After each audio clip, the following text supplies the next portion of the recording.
Shalom, Israel. Shalom. All right, thank you for joining us for another live class here in Rochester, New York.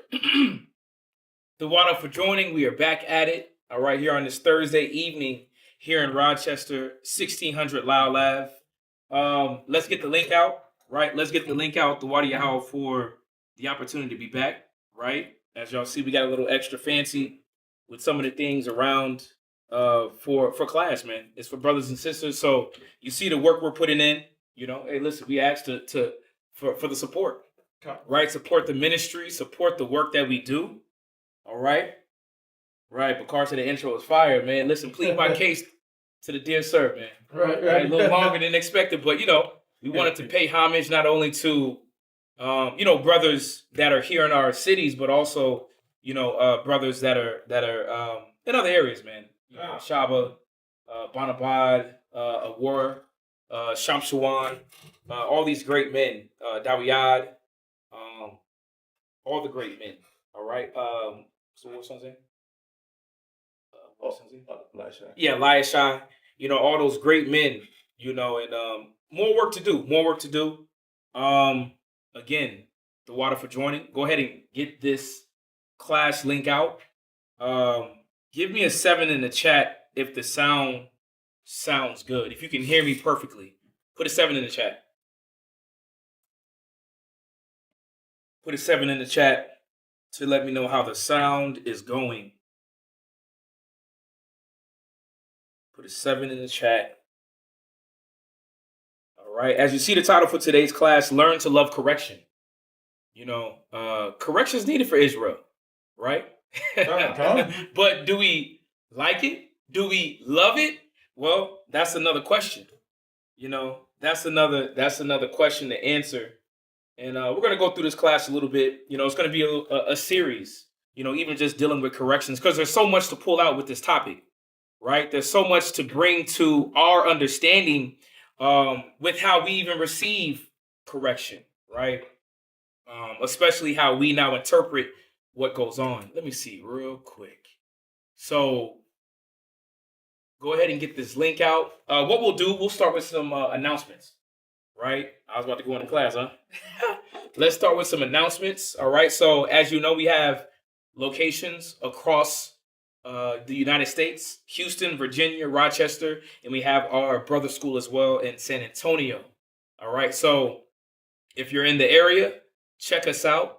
All right. If you're in the area, check us out so that we can get you locked in. Right? Look at that right there on that wall, man. Stop playing with them.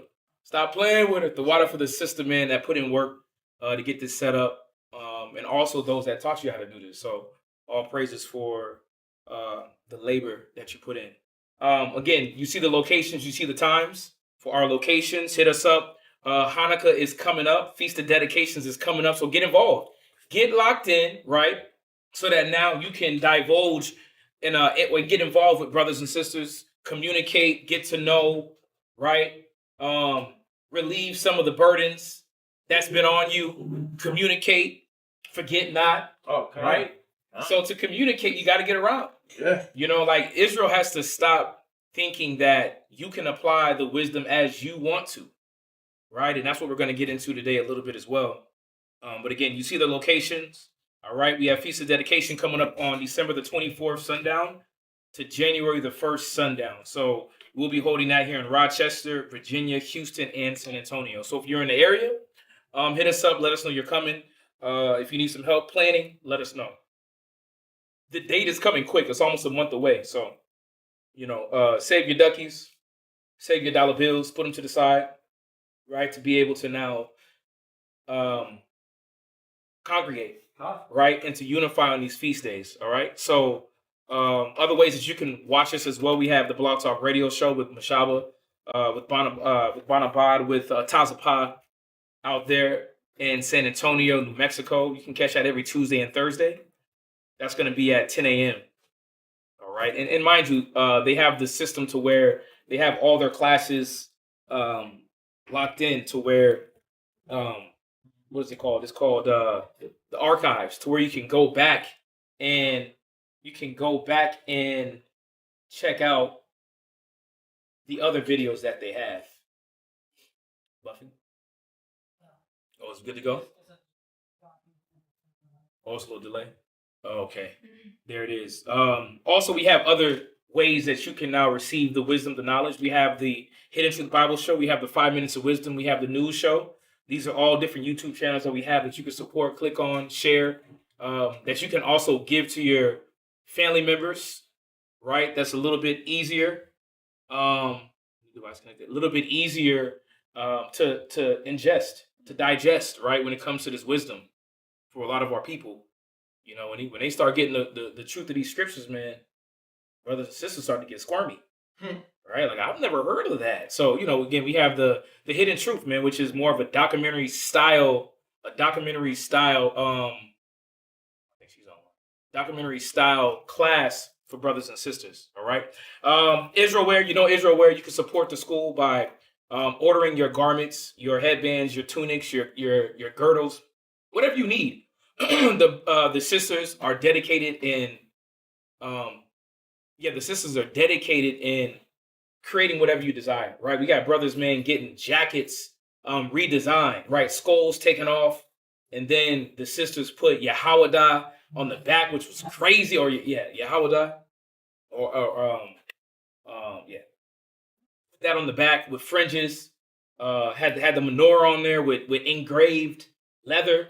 It's crazy. We got another brother that's getting his jacket leathered up, putting stamps on it. So if you need something, hit the sisters up now, because the deadline will be when they start working on Passover garments. So the deadline is going to come to where they're not going to have time to work on anything extra outside of Passover garments. All right. So hit them up if you need something. Hebrew Academy. Hebrew Academy is for brothers that are dedicated to give their spirit for the development of the nation. In learning how to be a teacher, learning how to be that man of integrity, learning that it requires to be proved first to now be put in a position to help, to guide, to lead, to communicate, to teach. All these things we got to be proved, right? So we do have a scholastic system, Hebrew Academy, that's able now to teach brothers, to counsel brothers, to now walk them through the steps by steps to be great, to follow in the footsteps of the great men that came before us. So Hebrew Academy is needed for all brothers.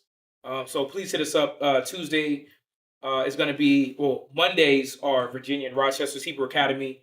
Houston's going to be on Tuesday. All right. So y'all see that. It is a job to every Israelite man to strive lawfully before he becomes a leader. Y'all see that? Come on, man. So in striving lawfully is doing what? Being willing to be taught. Y'all see that? To be able now how to deal with our people in the state that they're in. All right. If you need to contact any of the priests, Priest Kazaki is there, Priest Kwatazop's there, and I am here as well. As you'll see their name and their number online, write that down. All right. My number is 346. We'll get that edited. 234-8340. If you need to contact me. But again, we're not too far. So we're a text away, we're a call away. Hit us up, all right? Sweet Ambiance, if you want to support another side of our business on your smell good side, no chemicals, none of the fillers, hit us up. Sweet Ambiance, have you smelling better than the rest. Customize you something to where you're breaking necks, right? They're asking you in an HEB line, Wegmans line, like, what is that smell? And you tell them this is something that you can't get, but you can go recreate your own at Sweet Ambiance, right? So check us out. Instagram, sweet_ambiance, AMBINCE. We're also in First Colony Mall, Houston. We're in Grease Ridge Mall here in Rochester, and 2 locations in VA, which is going to be MacArthur Mall, also Lynn Haven Mall. All right, so support. Show some love. All right, I'm gonna say it again. It's like, we see all the great things that we can do, but we can't do it without the support of others, right? So please support, man. I know it's hard times, but let it be hard together. We can all go through the hardest together, right? All our checks, it don't look the greatest. Right. You know what I'm saying? They don't look the greatest, but I bet, we have things that we desire. Yeah. So it's nothing to be mindful of what's needed for the ministry. And that's really what comes first. And that's always what's been taught, what's been preached, and what's been shown through the scriptures is that the ministry always came first. So please support, man. Support your people. Again, support our business. You can get something, but it also supports the congregation. Y'all see that? Chosen Creations, beautiful artwork that's going on over there. Beautiful home decor. Priest Kazakia, the whole crew over there. The whole Artificer, what do you call it? Artificer. The Artificer crew over there, man. That's creating, I mean, unique concepts, right? Yeah. When it comes to crest, when it's coming to these designs on the clothes, those things aren't thought just in a second in time. It takes time. It takes dedication, and it takes a desire to please the Father and the brothers and sisters to give them a good quality piece of work. So shout out to Priest Kazakia. Shout out to all those that help over there, man. Shalamaya, Shawashana, Moana, Shariah, Quadashaya, Marwala, all those that I may have forgot that I don't know what you do. Shout out to y'all out there. And shout out to all sisters. Shout out to all brothers in the schools around. Y'all see that? Because everybody's putting in work, right? Mm-hmm. So shout out Kalaya for running this, the water. Shout out, right? Don't say I didn't do it. Right. Shout out Thursday. All right, so any questions? No.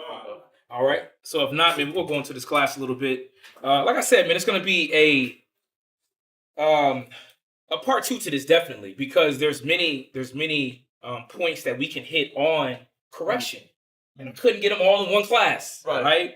But I want to start off with learning to love correction with what is correction, right? What is correction? So let's start at Proverbs chapter 3, verse 11.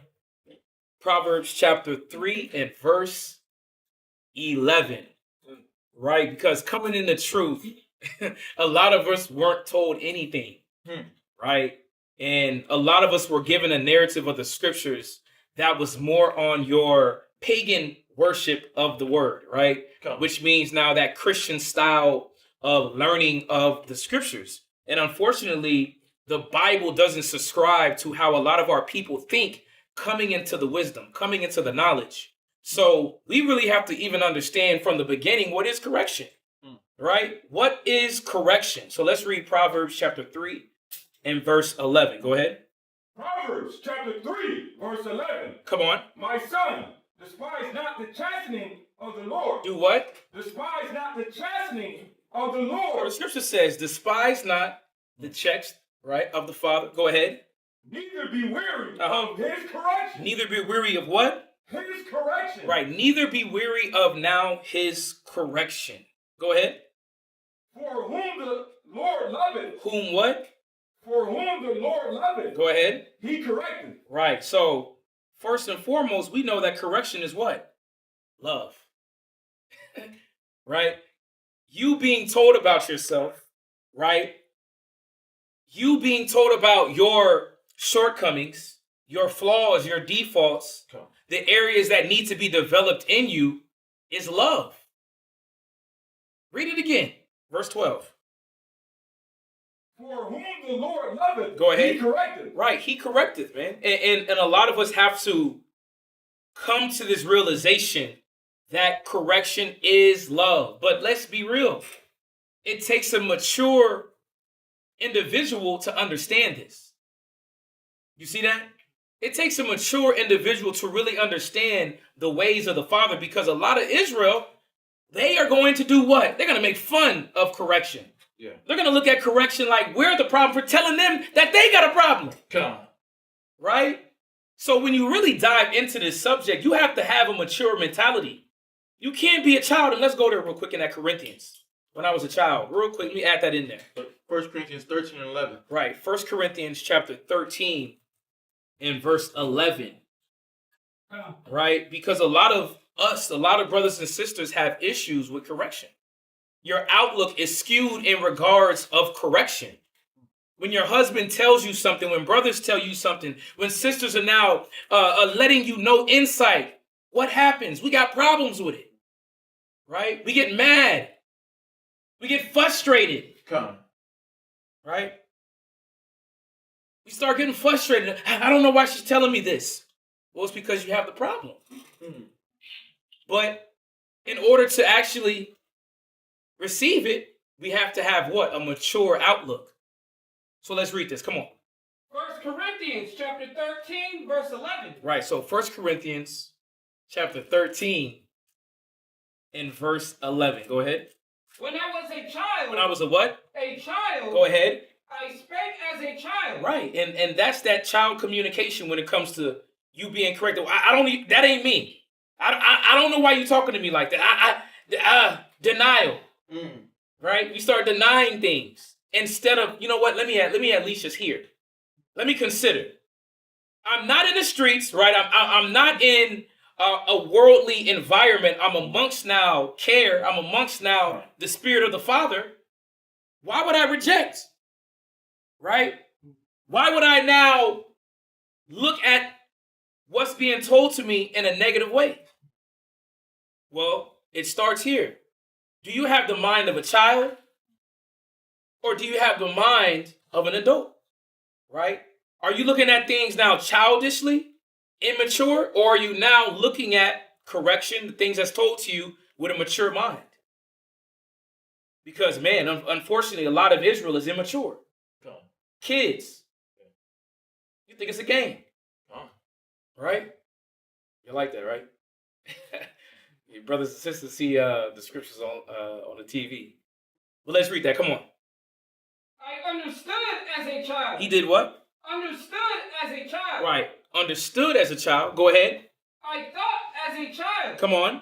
But when I became a man. When now a man became mature, when a sister now became mature, go ahead. I put away childish things. He did what? Put away childish things. She did what? Put away childish things. Right. And those childish things is what? Your outlook. Right? Everything is negative against me. You just don't like me. Right? I don't know why you're coming with, I don't know why you're telling me this.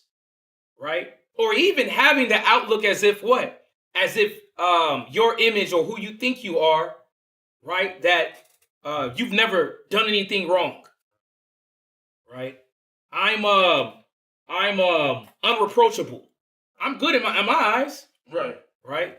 No, that's a childlike mentality because you're not considering that the Father, and I don't want to jump, the Father is trying to guide, is trying to lead you. By what? By correcting you. Because we just read it. So let's jump back to that Proverbs, right? That Proverbs 12. Proverbs chapter 12.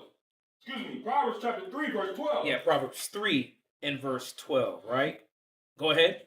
From whom the Lord loveth. Whom the Lord loveth. Go ahead. He corrected. And correct means what? Correct means to do what? To rectify. Right? The act of bringing back. This is the 1828 King James. Right? It says to actually let's get Google of correction. Right? Which is the action or process of correcting something, rectifying, right? It's no different from a water bill, right? You get a water bill, it's $500. Like, wait a minute, man. This ain't my bill. So what do? I got to make sure that I get the right proper bill. Let me rectify this. Let me call them up. Let me make sure that things are being done properly. It's no different in life. And this is what we're seeing from the Father. Right? That correction is love for us now to do what? To walk the right way. Right? Read that again. Verse 12. Come on. For whom the Lord loveth. Go ahead. He corrected. Read. Even as a father, the son in whom he delighted. In whom he what? Delighted. Right. So the Father now delights on those that he corrects. Y'all see that? And it says, even as the Father, the Son, in whom he delighted. Go to Proverbs 6 and 23. Right? Why does it say that the Father delights now in the Son? Why does the Father delight in the Son? Why does he correct sons and daughters? Why is the Father putting the spirit of correction in the earth? Because let's be real, we know at a certain point in time, a lot of us were not corrected. We were left to ourselves. Right? We were left to ourselves. We were left to our own mind. Nobody told us anything about it. You could have been the loudest person in the room. Nobody said nothing. Maybe the teacher, right? Most likely the police officer, but we didn't respect that. Right. Right? We didn't respect those individuals. Proverbs chapter 6 and verse 23. Let's read it. Proverbs chapter 6, verse 23. Come on. For the commandment is a lamp. For the commandment is what? A lamp. Right. And what does that mean? Well, the Father's trying to lead us the right way. The commandments, the laws, the statutes is a lamp. Right? And this is what we have to see. The Father didn't bring us to the Bible for us just to read it and to continue living life as we wanted to. No, it was meant for us now to deviate how we thought life should be and now lock into the mind of the Father, lock into now the wisdom of the Father. Go ahead. For the commandment is a lamp. For the commandment is what? A lamp. Read. And the law is light. Go ahead. And reproofs of instruction. And what? And reproofs of instruction. Or corrections, right? Go ahead. Are the way of life. They're the way of what? Are the way of life. Right. So we're seeing is that correction now is in the way of life. The Father wants us to have a good life. He wants us now to enjoy. He wants us now to receive benefits from life. But what do we have to do? We got to do the right thing.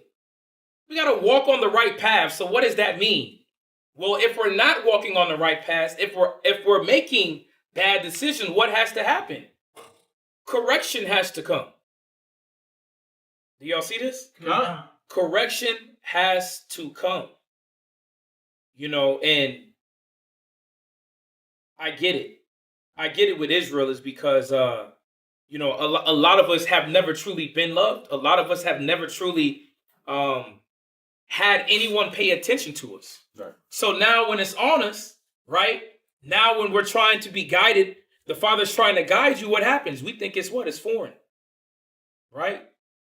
I'm now perceiving what's happening to me in now a negative outlook. Right? I'm perceiving it as you trying to hurt me. You really don't care about me. Right? Why? Because they're now trying to pull you from death. Right? They're trying to cause you now to have better outlooks. No, I mean, it's true. Because you come in, you don't really understand. You come in holding on to your idea of what you think the Father is, you know, and how he shows his love. Just I think Shatak said it the other day in a morning meeting we was having. He said, we base the Most High solely on the gushy mushy feeling that you get when you hear a good word from Psalms. What's everybody's favorite book when they don't have the knowledge? Proverbs, Psalms. Proverbs and Psalms, because David say things that sound sweet. And I say sweet, I mean like it's soothing. It sounds very comforting, and it's like you only go to that half. Now David says a lot of things in those Psalms, but people only look for the verses that say that where David says something sweet, right? Though I walk through the valley of the shadow of death, I shall feel no evil. right? God got me, and they attach that in their minds, and we attached it in our minds as what? Oh, God got me, right? I'm ripping and running. I got my little Bible. Right? One of my family members, he like, man, you gotta sleep with your Bible under your pillow, man. I used to do that thing too. Right? I used to get those sleep paralysis. I used to get my little Bible, put that under my pillow, and you used to feel safe. But you weren't really getting guidance on what was causing the issue. And what was really causing it? What's the real way to get out the issue? And we wrestle against that guidance right now.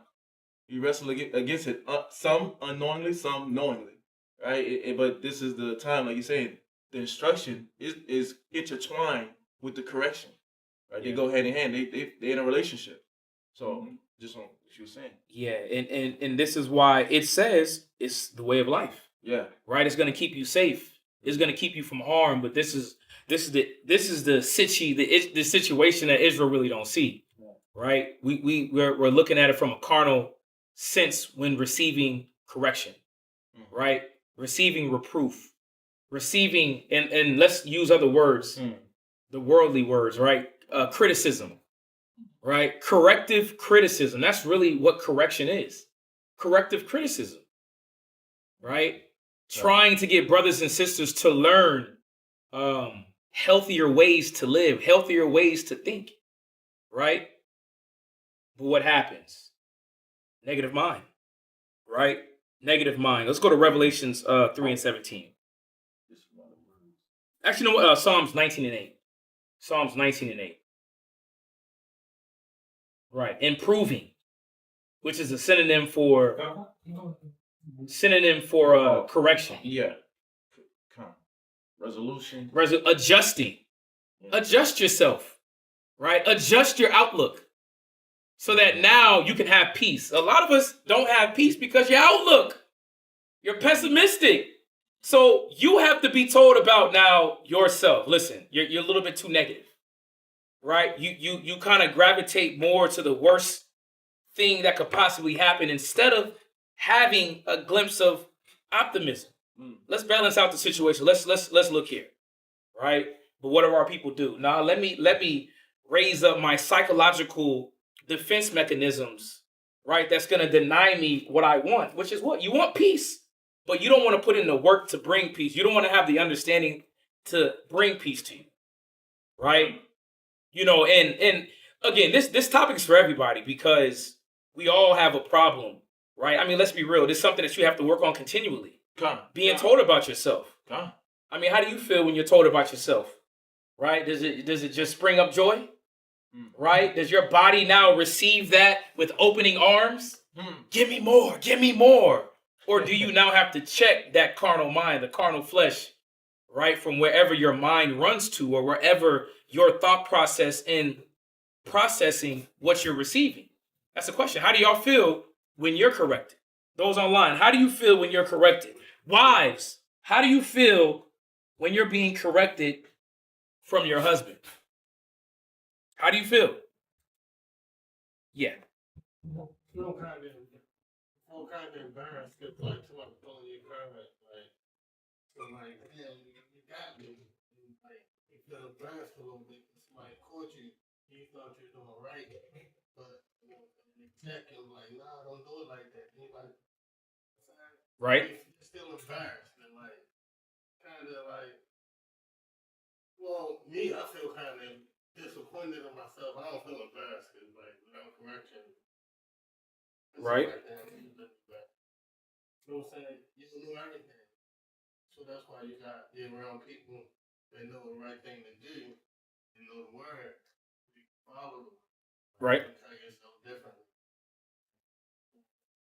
Like, I just feel like, I should have knew that, but you didn't. And that's me, you know what I'm saying? You say you should have what? You should have knew better, but you Oh, didn't. right. So that's why you Right. got the people around you that's checking you. Like, Right. You shouldn't do it like this, you should do it like this. Right. First feeling is Embarrassment, right? What's that? Somebody at the door? Oh, okay. What? Sis, you mind if you get him water, please? Right? Who else? Who else got something? Right? I got you. You're right. What you got on? It's kind of humbling, Right? because I think about that all the time of how other people might see like me. Right. So it's good to get that correction, so you can see yourself through the lens of people that among you and stuff. Right. So it like humble you, strive to become a better person afterwards. There you go. And again, humbling, strive to be a better person because remember, one of the synonyms for correction was what? Improving. Like, are you understanding that what's being brought to you, right? The Lord, it says, for whom the Lord loveth, he correcteth, right? Even as a father, the son whom he delighteth because he wants his son to be prosperous.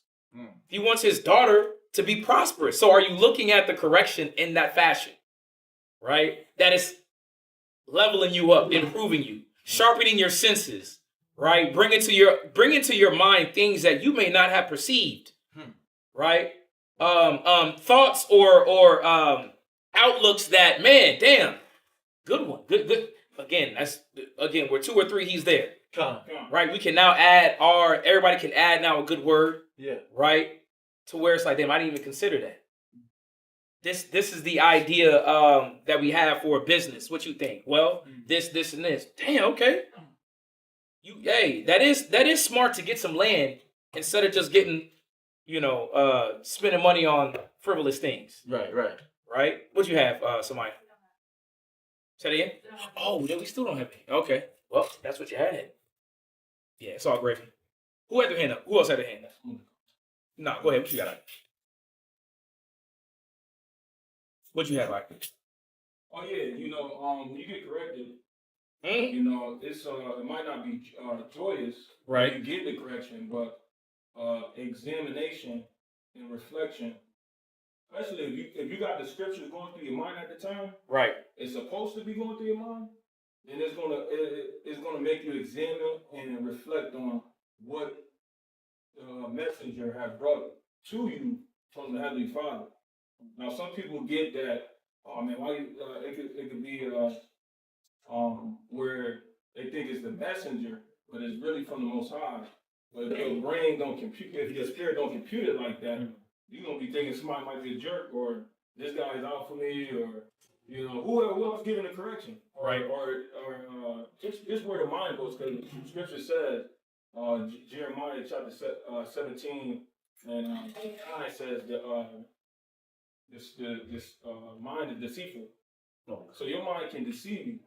So Yeah. when the scripture is not, if it don't go through my head, then that's you gotta, that person has to go get counsel, because now that's plaguing you. If you got something on your mind and it's plaguing you, you better go counsel, go talk to the leadership, so you can get that thing, those demons slayed out, or those purged from you. Right. Yeah. You know, and very on point. You know, obviously that's a mature mind to understand that, right?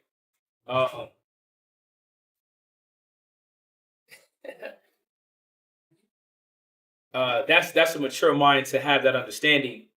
But you know, remember is that a lot of us got to understand where we came from. Yeah. You know, where we came from and what the Father is trying to do to us. Right? He's trying to cleanse us up. He's trying to improve us. So we see that the Father's way is by what? Instructions, correction, right? Brother Blacks, you did that class answer it for you? I believe the brother sent you that the class on that topic. Brother Blacks, right? Let's read this Psalms 19 and 8 real quick. Psalm chapter 19, verse 8. Go ahead. The statutes of the Lord are right. Go ahead. Rejoicing the heart. Right. So we know that the ways of the Father are right. So when we're being corrected in the Spirit, we should have an understanding that what? It is right from the Lord. Go ahead. Rejoicing the heart. Doing what? Rejoicing the heart. But why would receiving the statutes of God rejoice our heart? Well, we're understanding that the Father is improving us, right? He's now trying to level us up in the Spirit. Go ahead. The commandment of the Lord is pure. The what? The commandment of the Lord is pure. Go ahead. Enlightening the eye. Enlightening the what? Enlightening the eye. Right. So the commandment of the Lord is pure. His commandments, his instructions, his guidance, his corrections, because that's why we have the book, right? A lot of us was eating pork. We had to be corrected to learn what? Don't eat pork. No pork on my fork. Pork's going to have me with high blood pressure. I'm going to be smelling like all types of defoulness, right? Coming out of my pores.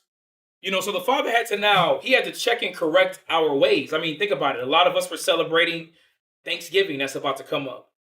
But he had to now show us, according to Jeremiah 10, that it was what? It was a pagan holiday. Right? It was now a celebration of individuals that are not of our nation. Correction. So we see that the correction that we get from the Lord is right. Right? Read it one more time. Verse 8. Come on. The statutes of the Lord are right. Read. Rejoicing the heart. Come on. The commandment of the Lord is pure. Yeah, the commandment of the Lord is pure. But why? Why does the Father have to correct us? Why is he correcting us? And I said it, right, is that we've come from, our backgrounds are what? From every different sort of wickedness, right? Every sort of pollution. Go to Revelations 3 and 17. Now, let's be real. We're not coming into the truth perfect. Right. And we have to be told about where we're at when we come in the truth, right? How now to do what? Shine up now those areas that are extremely dirty, right? It's like we are like a vehicle that went out mudding for a weekend, right? The white boys trucks.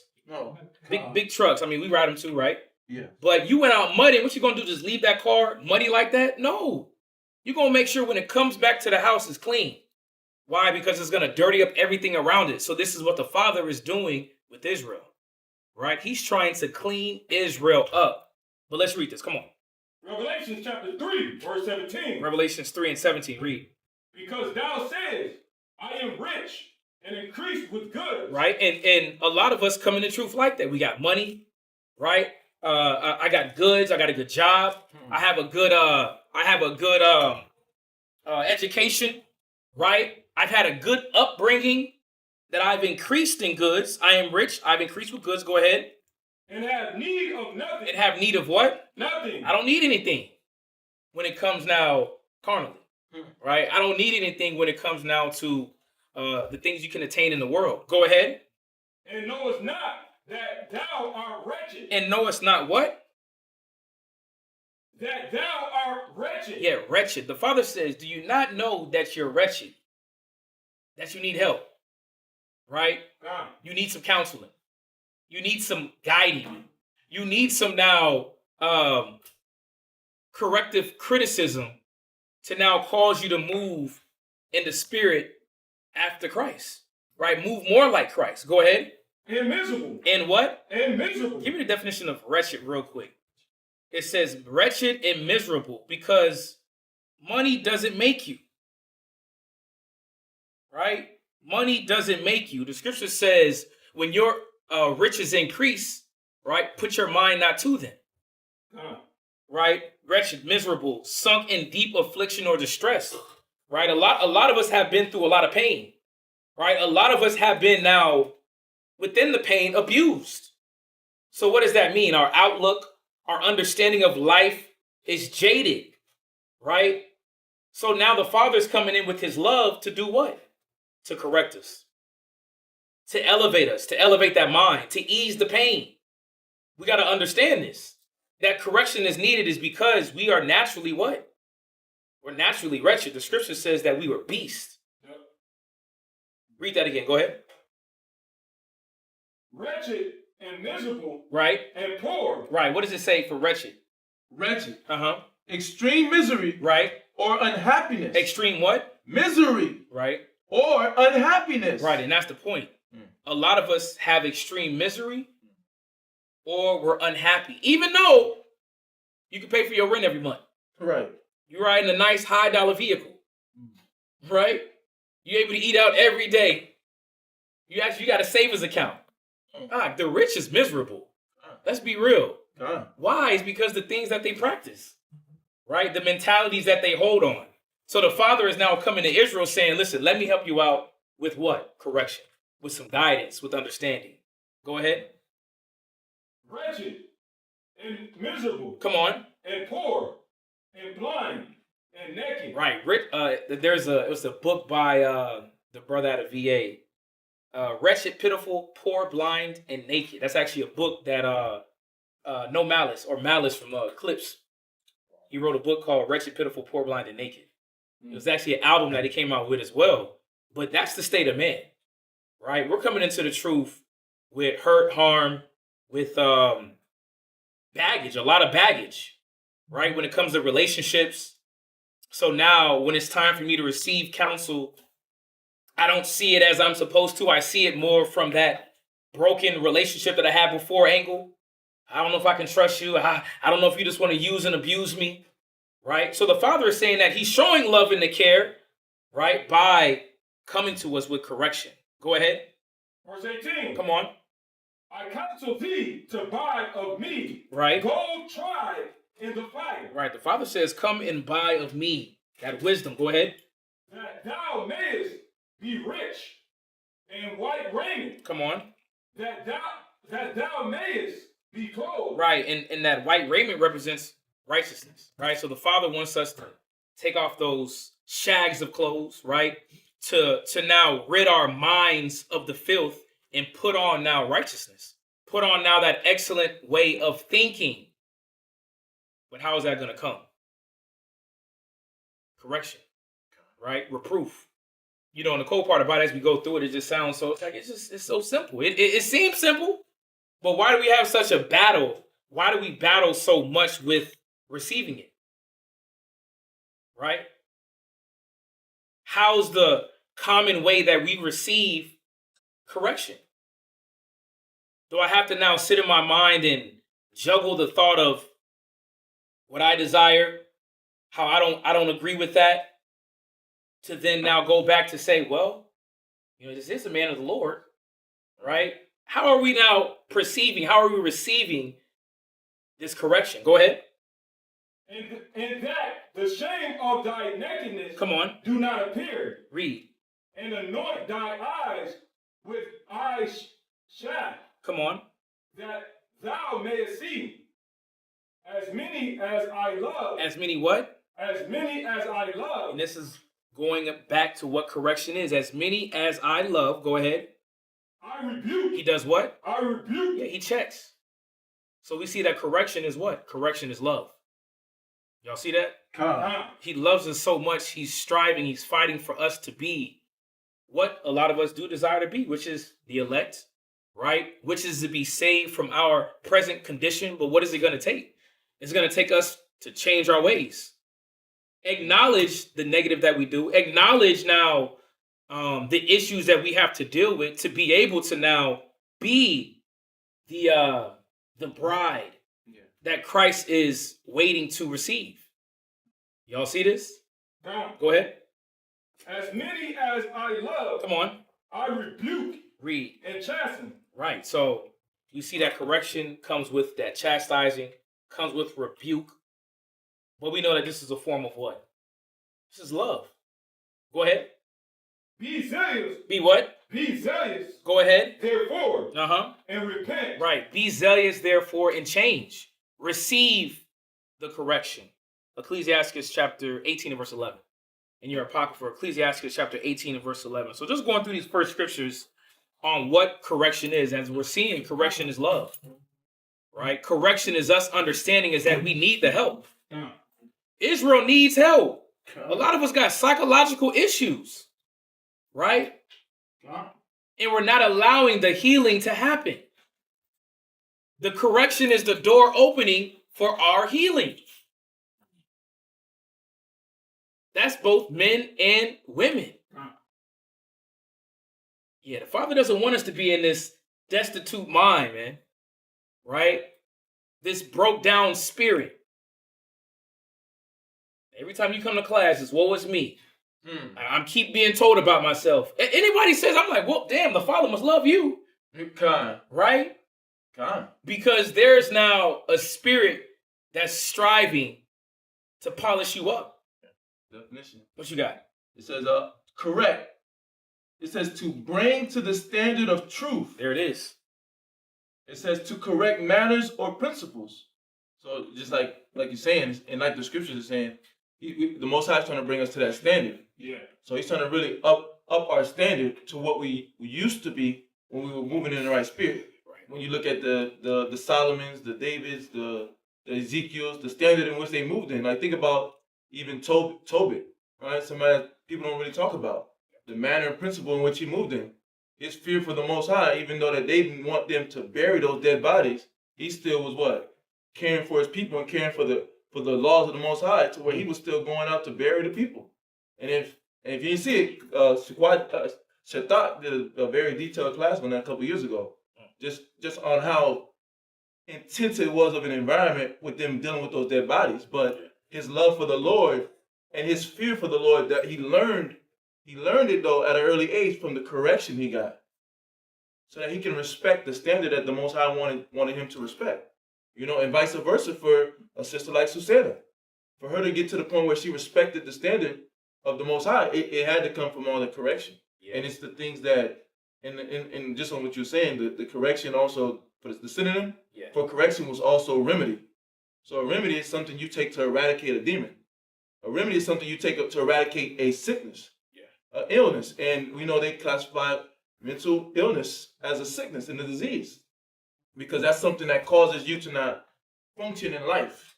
Something that causes us to be withheld in life from those blessings that the Father wants to give us. He said it's in his good pleasure. So this is something he's enthusiastic about on a daily basis. when he sees you struggling and you try to overcome that struggle, but you're slowing yourself down to go seek out the guidance. That takes the Most High. That's he's enthusiastic when he sees that. He's like, I'm gonna give her a little nibble. Just because she asked the question, I'm gonna give her a little nibble of peace.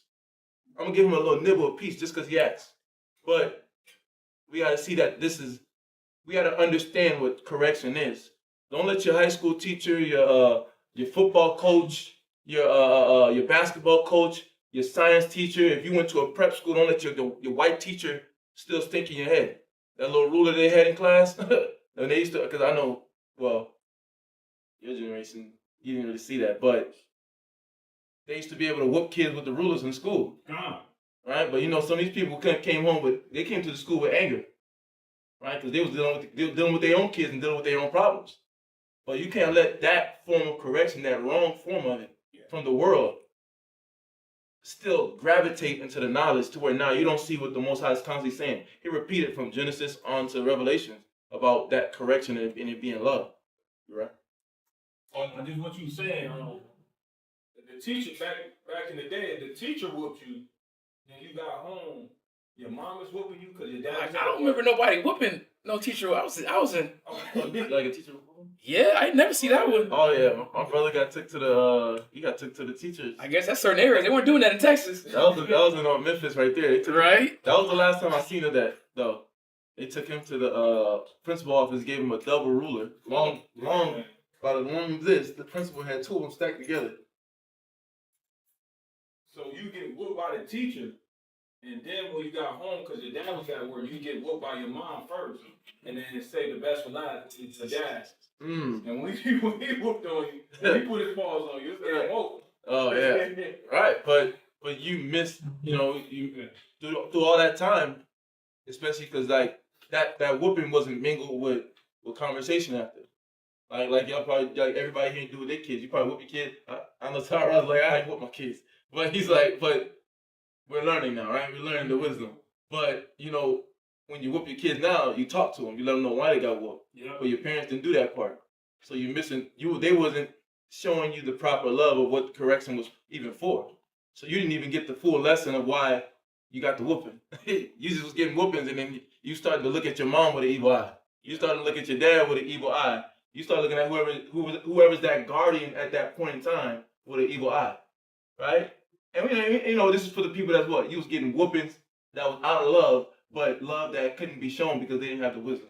We ain't talking about the ones that got literally abused, right? That's different. That wasn't the love. But your parents, there was brothers and sisters in the world that had parents that actually loved you, but that love couldn't come to its fruition because they didn't have the knowledge. But what are we showing with this example of the parents and the whooping?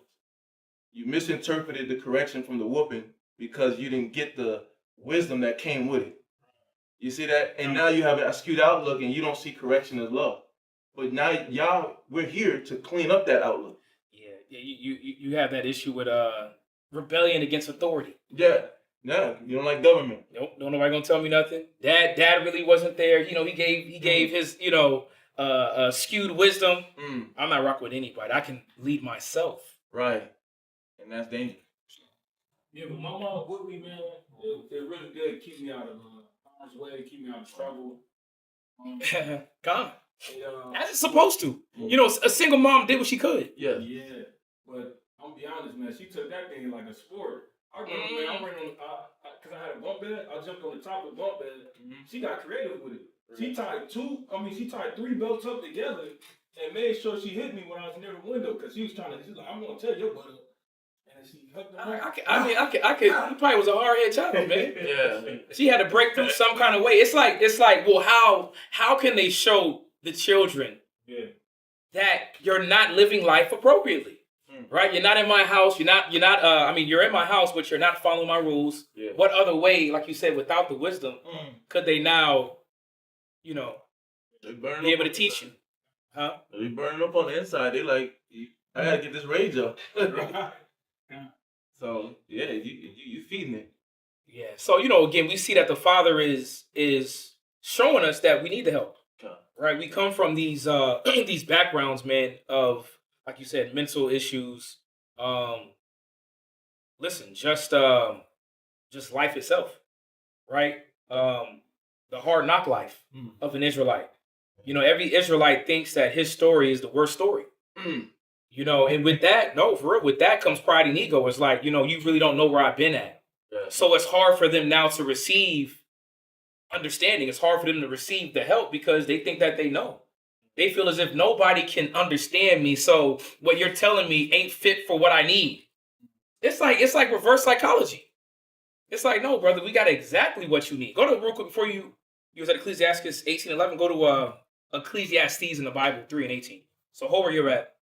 Give me Ecclesiastes 3:18. But brothers do that. They psych themselves out of the correction. Right?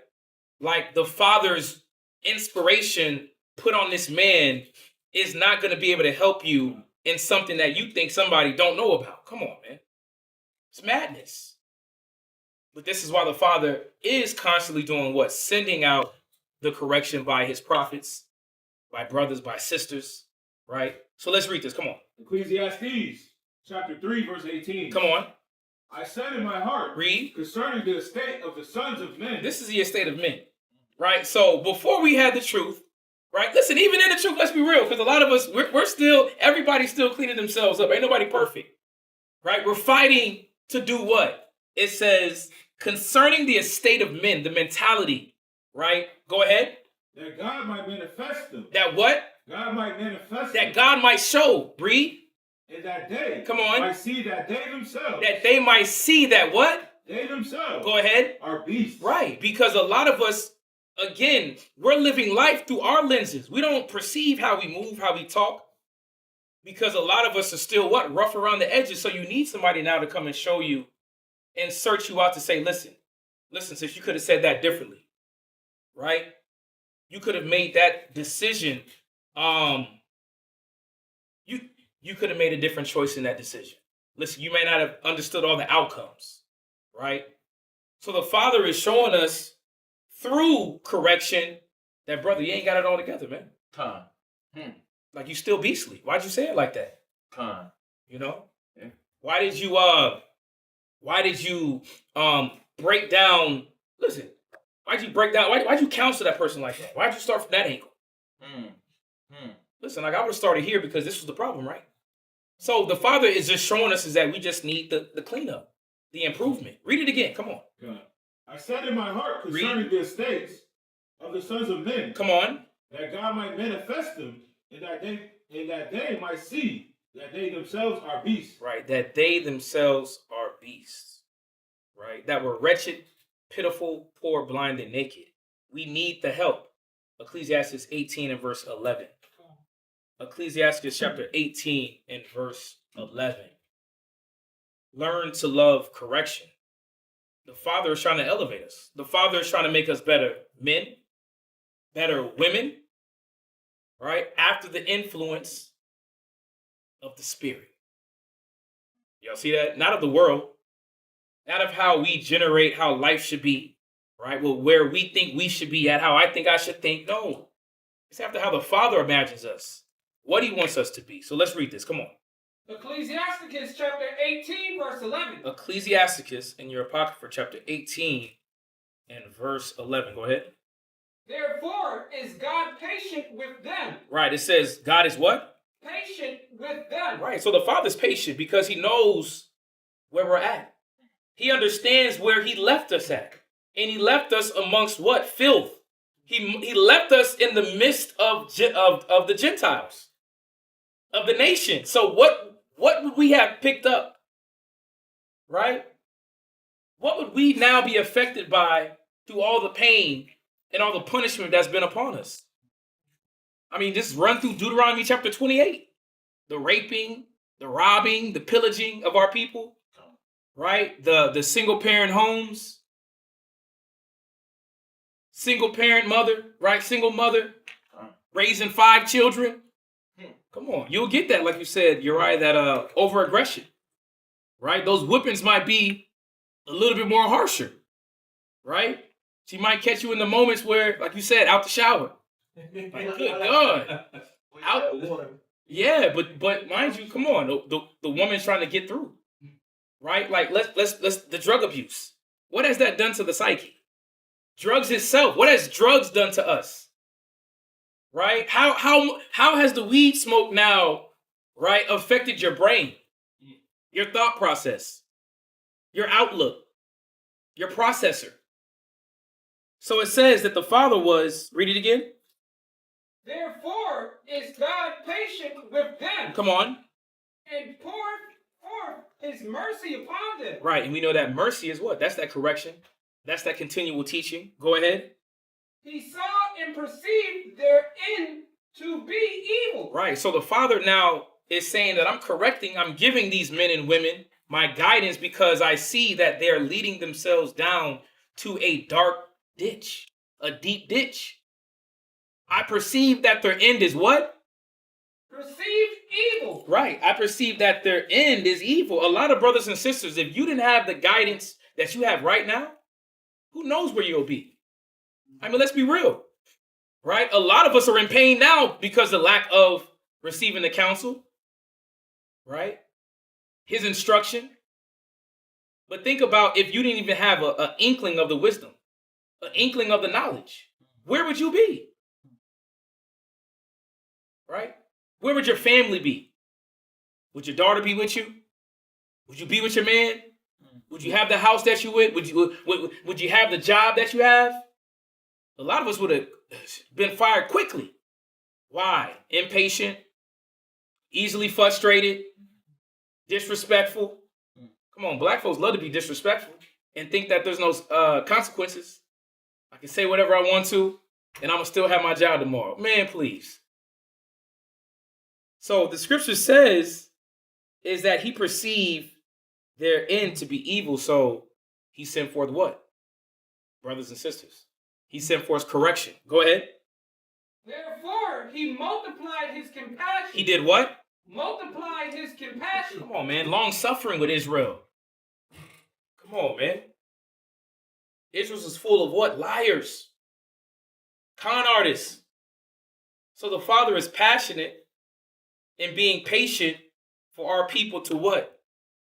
To get it right. To start applying the things that will tend to now peace. That will tend to growth. Because that's really what correction is about. It's about growth. Right? It's about gaining understanding. Go ahead. The mercy of man is towards his neighbor. The mercy towards man is towards the neighbor. Go ahead. But the mercy of the Lord Come on. is upon all flesh. Read. He reproveth. He does what? Reproveth. Right, reprove. To tell someone you disapprove of their bad or silly behavior. Go ahead. And nurtureth. And nurtureth. Nurtureth is what? Care for and encourage to grow or develop. So the Father nurtures, but how? Continual communication. Continual showing you about yourself. Listen, you might need to brush your hair if you're working at this type of business, man. You don't want to have BDBs. People may perceive you, right, of being not clean. The scripture says that you will know a man by his gait and his attire and his excessive laughter and his looks. So let's make sure that what? The appearance is up to par. Right? If you want to be known as a leader rock, listen, bro, you got to have a little more energy, man. You can't come around with that old boo-boo face. Everything woe is me. Right? Mr. Right. Sad, serious face. You can't do that, huh? Right. So it says, he nurtureth. Go ahead. And teacheth. And does what? Teacheth. Instruct. Y'all see that? Yeah. Sisters got to learn that your husband is there to reprove, nurture, and teach. Teach you the things that your father never taught you. Right? Show you the ways of the Father that your mother never taught you. And this is going to be continual until death. This is what we have to understand about correction. Correction is a good thing. Right? But I guess it only really makes sense for some when it's in regards with money. When it's in regards to now the physical, the carnal, financial, the cars, your job, how to get a raise. But when it's now dealing with your spirit, what happens? Oh, I got problems with that, man. I don't see what you see. But as soon as somebody tell you, listen, this right here gets you a raise, you locked in. All ears. The Father said he had mercy because he wanted to now reprove, nurture, and teach. Go ahead. And bringeth again. And do what? Bringeth again. Go ahead. As a shepherd his flock. Right. Bring back now, like I said in that little video, the superiority of Israel. Right? So this is why we're constantly being what? Checked, corrected, and reproved. Psalms 94 and 12. Psalms 94 and 12. We'll get up into this. Psalms chapter 94 and verse 12. Right? In regards to this correction. What correction is. We see that correction is reproof, nurture, right? And also instruction. Psalm chapter 94 and verse 12. Let's read this. Psalm chapter 94 and verse 12. Come on. Blessed is the man whom thou chastenest, O Lord, and teachest him out of thy law. Now here's the question. Do you feel blessed when you're chastised? Do you feel blessed when you're corrected? What's your outlook on chastisement, correction? And that's the question. Right? How do you feel when you're chastised? Do you feel blessed? Do you feel, oh, here we go again? How do you truly feel? Sometimes I feel like it depends on what it is. Like if it's something that I notice, then that's when it's easier to accept. But if it's something I don't see, right, then I feel like I don't got a problem with it because I don't see it. Depends on, for me, it depends on what it is sometimes. There it is.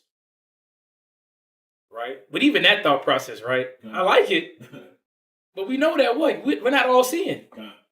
Right? And what does the scripture say? In a multitude of counsel, safety. Woe unto him that's left alone. Right?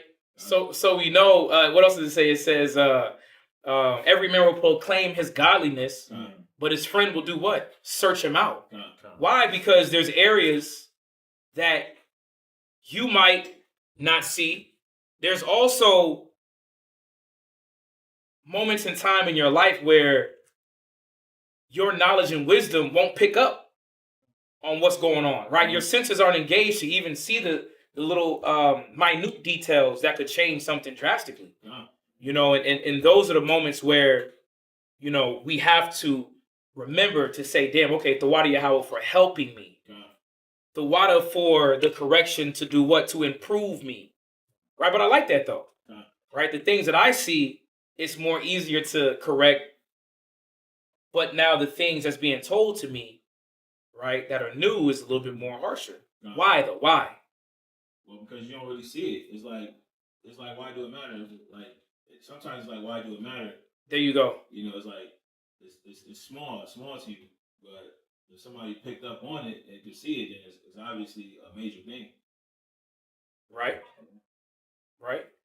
You know, and that's why I went back to, you know, started with those scriptures just in regards about the Father. Right? Is that Psalms 19 and 8. The statutes of the Lord are right. Rejoice in the heart. The commandment of the Lord is pure, enlightening the eyes.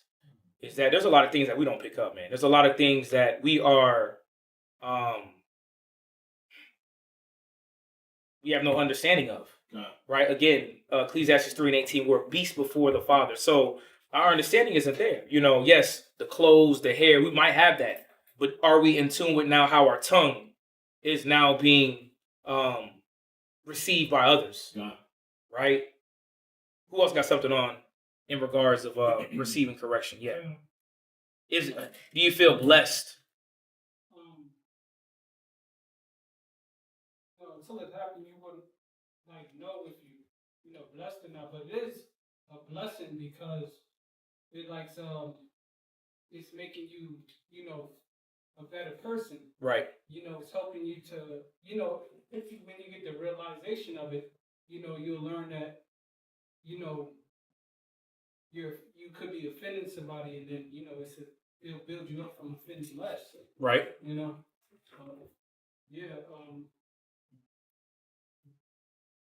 There you go. Right. Instructing, making it says enlightening the eyes, gaining understanding, gaining wisdom. What you have? You had it? No, I was going to basically say the same thing that if you're not examining and reflecting on what's being said, then you're not gonna really get it.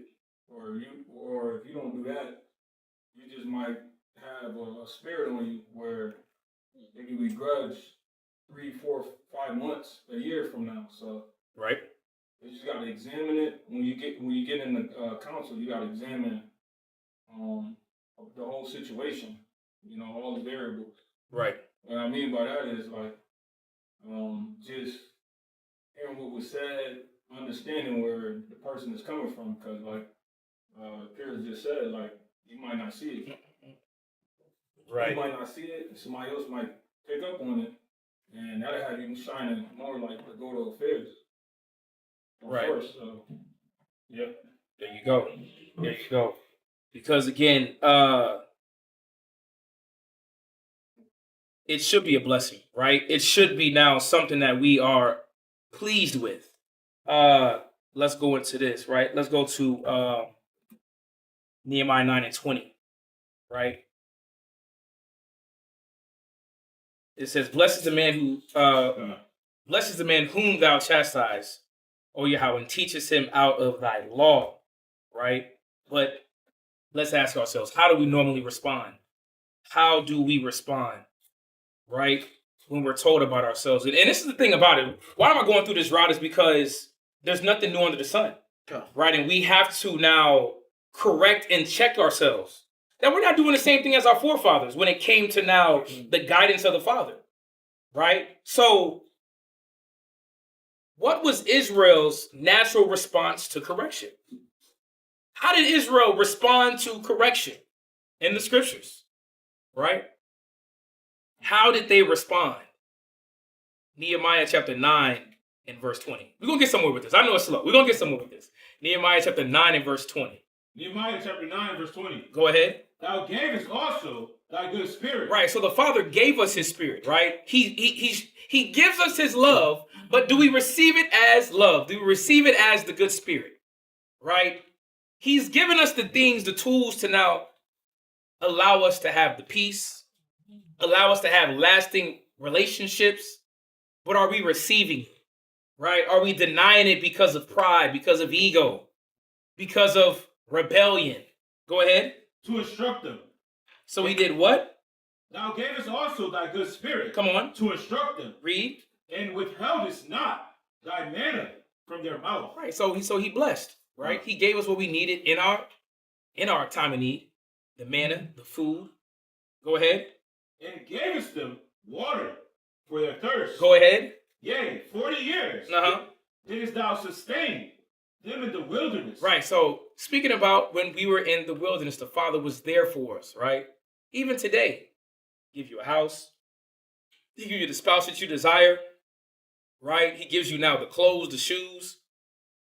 He gives you everything you want. He clothes you with all the finest things of the world. Okay.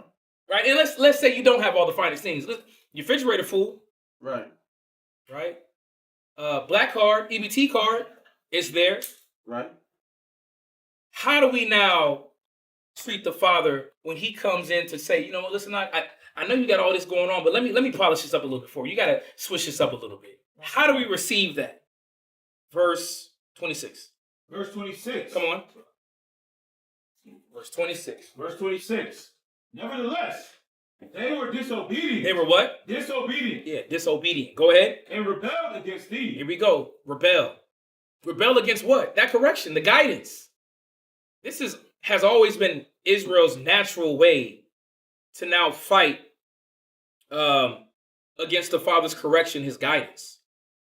It's actually sad when you think about it. A lot of us have never been paid attention to. And now you have the Father's attention, right? He's guiding, he's leading, he's showing you a better way, but what do we give him? Disrespectful antics, right? We look at now the wisdom as, I rather do what I want to do. It says rebel. Go ahead. And cast thy law behind their backs. And do what? Cast thy law behind their backs. Yeah, I'm a believer, but I'm not going to do what you tell me to do. Even though you've done what? Blessed, right? You show me your love. In the moment when I'm being corrected, I'm going to do what? I'm going to cast your law behind my back. Now, I'm not going to hear what my husband's telling me. Right? I'm not going to hear what the brother's trying to tell me right now. Nah, he's not right on point. He's not hitting my issue right on the head, so I'm going to disannul the whole conversation. All right, this is the spirit of Israel when it comes to correction. This is why, as we get further down the road, right, in the class, that we need to learn to love correction, right? To understand what the Father is really doing with us. Go ahead. And slew thy prophets. It said we did what? Slew thy prophets. Right, so not only did we deny the Father, right, we denied the word that was given to us, we also now started to become negative against the prophets, right? Those that were now bringing the correction to the people. Because this is how now the Father talks to Israel, through the prophets, right? Through the men and women that had his spirit on them. So it says that they did what? And they cast thy law behind their backs. Come on. And slew thy prophets. Yeah. Now, I'm going to start making this more of a personal type of issue. You got a problem with me, Moses. Right? You got a problem with me, Joshua. So what happened? Now, we got to now make up false accusations. Right? We have to now put false crimes on you to do what? Get you about the land. I don't want to hear your words. Right? Or how do you do it? You have the manipulating type of mind of, well, you're not perfect either. So why are you talking to me? Right? Hold on. Didn't you just mess up right here? So who are you to now speak to me about this situation about me? That's what Israel does. Come. Right? In our minds to now deny the Father or rebel against the correction. It's cold because it's the same spirit that's here today. And this is what we got to be very careful not to now lead into. Right? To have this now skewed outlook when it comes to the Father's love towards us. Go ahead. And slew thy prophets which testified against them. Go ahead. Which did what? Testified against them. Yeah, which was reproving them. Correcting them from their wrong. Go ahead. To turn them to thee. Come on. And they brought great provocation. Provocation. Think about it. It says to turn them back to the Father. So it wasn't about any personal gain. No. Right? Brothers thinks that we're giving you certain counsel for our gain, our profit. Right? It's unfortunate that this is the outlook that Israel has in response to correction. You completely deny. You completely now rebel against what's being said. Right? What's a way that individuals now rebel against correction? What is a way that individuals rebel against correction? I'll give you one. Shifting the blame. Right? I'm going to shift the blame. No, it's really you. You made me do that. You didn't tell me that. Right? Not being accountable to your actions, for your actions. What you got? Yes. Basically just rebuttal. Right. You bring up another situation before you even listen to the first thing that came out. There you go. Right. You're instantly trying to now deny, or you're trying to make an excuse at what's being told to you. What else? What else? Another way to deny correction.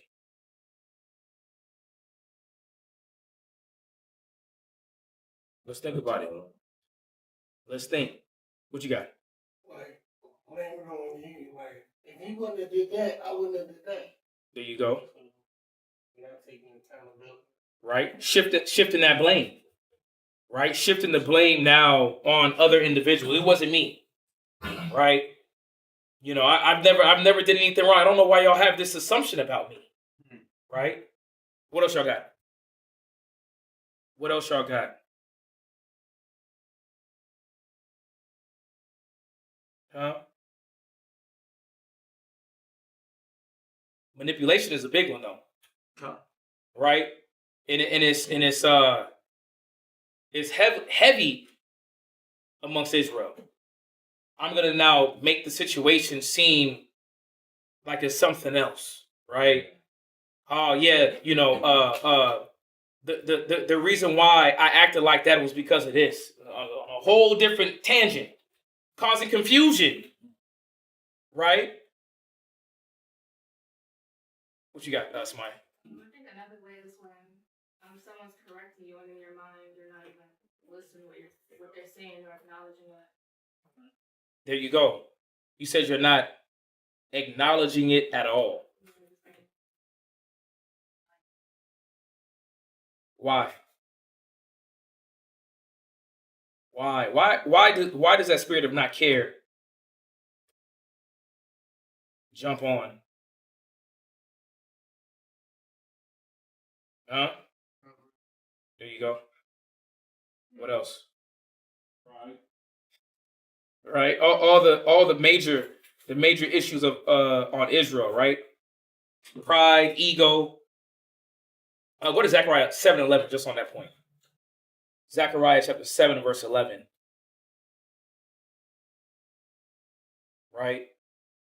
I'm just gonna completely shut down and not acknowledge what's being told to me. Zechariah chapter 7 and verse 11. Zechariah chapter 7, verse 11. Right, let's wait till everybody gets it. Zechariah chapter 7 and verse 11. Let's read that. But they refused to hearken. They what? Refused to hearken. Right, refused to listen. Go ahead. And pulled away the shoulder. Come on. And stopped their ears that they should not hear it. Right, yeah. No, I'm not hearing you, Negro. Right? The class topics, that ain't me. Right? Because of the fabulous class on pornography. No, I don't have that problem. Right? When you was just looking at soft porn. And then that leads now to what? To the deep, dark depths. Them long hours. Right? Now that ain't me though, man. I don't have those issues. It says they do what? Stop their ears. Come on. That they should not hear. Go ahead. Yea, they made their hearts as an adamant stone. Come on.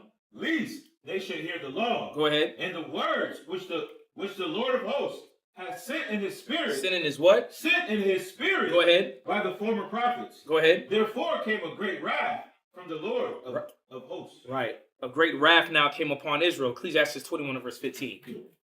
But it goes right into it. You said they don't want to hear it. They refuse. Israel is what? Is displeased at now doing things the proper way. Right? Displeased at now the Father's correction and guidance to now do things his way. And I'm going to say it, man, that's the Edomite mentality that a lot of us have to let go. That's why Esau is so hated, because Esau wants to do things his way. But what is the Father trying to do? The Father is trying to bring Israel back to now where we came from, right? Which was obedience. Okay. Right? We obeyed the Father. So let's read this. Come on. Ecclesiastes 21 verse 15. Ecclesiastes chapter 21 verse 15. Come on. If a skillful man. If a what? Skillful man. Go ahead. Hear a wise word. Read.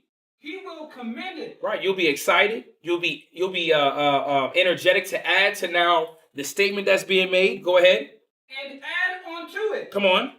But as soon as one of no understanding. Go ahead. Heareth it. Go ahead. It displeaseth him. It does what? Displeaseth him. Right. It says it displeaseth him. Right. When now a person of no understanding hears something that doesn't now stimulate them, like, hold on, you want me to, it's like today, you want me to put down the weed? Nah, I can't hear that. Nah. I need my weed, I need my pills, right? I need my drink, right? But as soon as one of no understanding heareth it, read. And he casteth it behind his back. He does what? He casteth it behind his back. Right. He throws it away. I'm not going to acknowledge what you said. Right. And this is the process that happens with Israel in response to correction. Now, it's something that I don't really see about myself. It's something I don't want to bear witness to. right? And then what? Well, now they're going to have to walk out their life according to how they want to guide themselves. Deuteronomy 29:19. Deuteronomy chapter 29 and verse 19. Is everybody with me with this? Right? What's Israel's natural response to correction? Defensive. Right? Defensive. Like you said, I don't see how this can help me. I don't see why this is an issue. You know? And that's what brings hurt and pain to our people. Right? So let's read this. Deuteronomy 29 and verse 19. Come on. Deuteronomy chapter 29, verse 19. Go ahead. And it came to pass, when he hears the word of the curse, that he bless himself in Right. his heart. Right. So the scriptures are speaking about when a man now hears what he's supposed to do, right? How he's supposed to now live his life. The things that was told to him while he or she was being corrected. Read it again. And it came to pass, when he heard the word of this curse, Go ahead. that he blessed himself in his heart. He blessed himself in his heart. What did he say in his heart, right? What did now this prideful individual, this rebellious man, rebellious woman do? Go ahead. Saying, I shall have peace. I shall have what? I shall have peace. And that's what happens when you deny the correction, right? When you now want to throw it behind your back, you now manipulate life to say, I don't have to obey what you just told me. I don't have to adhere to the counsel of the Father. I'm going to be okay. I'll be okay my way, right? This is now the mentality that we're seeing that comes from a person that denies correction. Read it again. I want y'all to hear it nice and clear. From the top, please. Deuteronomy chapter 29, verse 19. Go ahead. And it came to pass, when he heard the word of this curse, Come on. that he blessed himself in his heart, Read. saying, I shall have peace. I shall have peace. Go ahead. Though I walk. Though I what? Though I walk. Though I walk. Go ahead. In the imagination of my heart. Yeah, though I walk in the imagination of my own heart, I'm going to be good. What does that mean? You're not acknowledging the Father. But now live in a what? In a skewed mentality thinking that you're going to be good. It's the problem with Israel, though. Why am I going over this, y'all? Why am I touching on it the way that I am? Well, we got to understand what we do. How do you receive correction? And a lot of us, when we don't want to hear the counsel, we deny it. You think that you're going to be good. And this is the problem with Israel, because why? You start crying years down the road. You cry now after the Father has to do what? He got to show you that your way wasn't right. But this is the mental setup that happens. I don't like what I was told. I don't think it should have been directed towards me. So you know what? It's all gravy. I'm not going to do what you told me to do. God got me. But it just said, I shall have peace. Go ahead. Though I walk in the imagination of my heart. Though I do what? Walk in the imagination of my heart. Though I walk in the imagination of my heart, of my mind, I do as I want to do. Go ahead. To add drunkenness to do what? thirst. To add drunkenness to thirst. Right. I'm pleased myself. Go ahead. The Lord will not spare him. The Lord will do what? Will not spare him. Right. And this is what we got to understand in regards to correction. Right? Correction is needed because the Father delights in those that receive his correction. But it says that he does not spare those that do what? Refuse. And we all have to underline, highlight this scripture because the Father says what? Read it again. Verse 20. The Lord will not spare him. Come on. Yeah, the Lord will not spare him. Go ahead. But then the anger of the Lord and his jealousy will smoke against that man. Why? Why does he say he's jealous? Well, it's because you're giving your mind to now what? Other powers. Instead of being influenced by the Father, right, to learn how to now better your life, how to now take care of your household the proper way, right? Listen, men, how to control your mind so that now you can be focused on the things that's required for you to grow. That's required for you in the ministry, required for you in what the Father called you to do. Come on, man. Israel is stubborn. And that's the point with Israel. They don't want to listen. They don't want to change. What the Father said, the Lord will not spare him. Proverbs 10:17. Oh, man. Proverbs 10 and verse 17. Let's get through this real quick. Proverbs chapter 10 and verse 17. No, I was just missing on what you were saying with this verse. Right. Because that's the point of that's an important verse for for like you said to highlight to digest, because that's like the point of no return right there.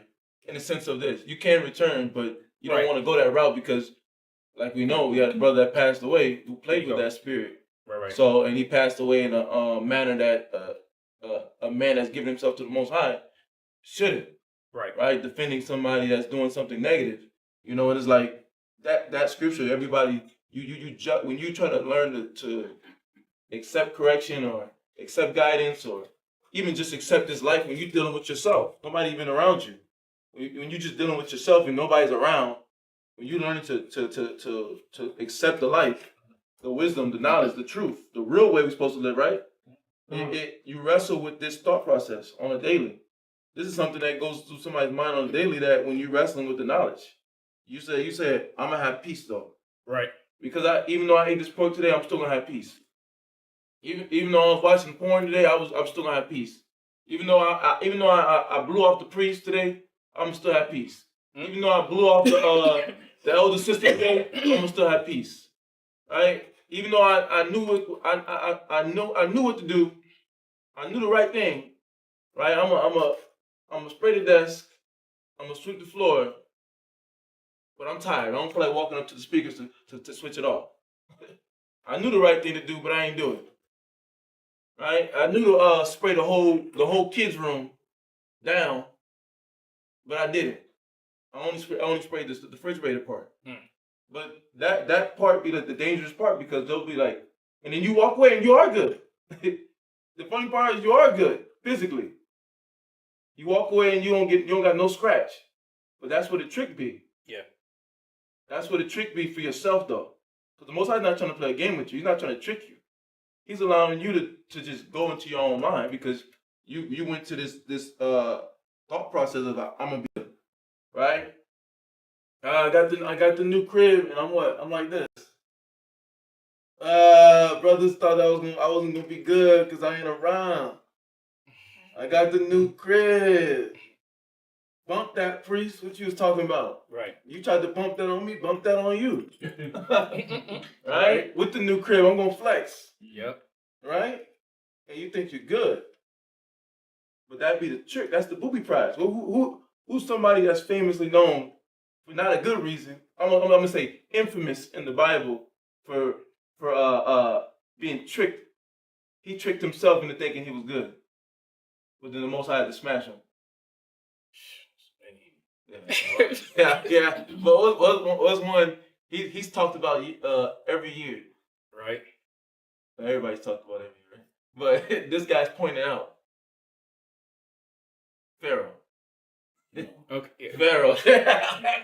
Pharaoh's one, because he got gassed up. But every time the Most High was checking him every step of the way though. So the Most High never really let up on him. He just was what? He just kept trying to cast it off to the side and say, I'm gonna walk in the imagination of my heart. I still see the gold in my house. Right. I still see the camels. I still see my son still walking around. He's still chuckling. The kids in Egypt, the other Egyptian kids are still laughing. Right? I still got servants.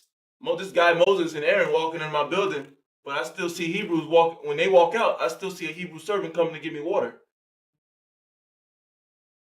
That's the trick. But I still walk inside my house. I still pay rent. I still got my bills, but I'm gone though. I'm not around, right? While I'm around, and I'm doing what? I'm sliding, I'm dipping, I'm sliding low key, but I'm waking up and I'm still good. But that's the trick. That scripture is very, very important, because the Most High not gonna spare that person. If he or she don't start learning to, like the class is talking about, receiving the correction and it's about taking correction to heart. You gotta have a relationship with the correction. I'm not gonna jump in because I know he's going into it, but that the Most High showing us that's very important, because you play with that thought on a daily. Somebody told you something about like your hair. Somebody told you something about your beard. Somebody told you something about your nails, your aroma, and then you like, you picking on me. Right. No, that was something because we're all ambassadors for Christ, so we're trying to perfect. So like it's like you're saying earlier, we pitching ideas, but these ain't ideas. These are already founded truths. This is a rooted truth. So when you pitching things on appearance, when you pitching things on speech, this is based off of a rooted truth, a founded truth, something that's always been proven to work. Why you think Queen of Sheba was so astonished at Solomon and his servants and the people? But all these different things, they work together. But it all comes together through correction from that multitude of counsel. So it's like you can't play with that thought, that little thought right there, because this is it's a grand statement here, but it's a small thought when it's happening, and that small thought become a wildfire.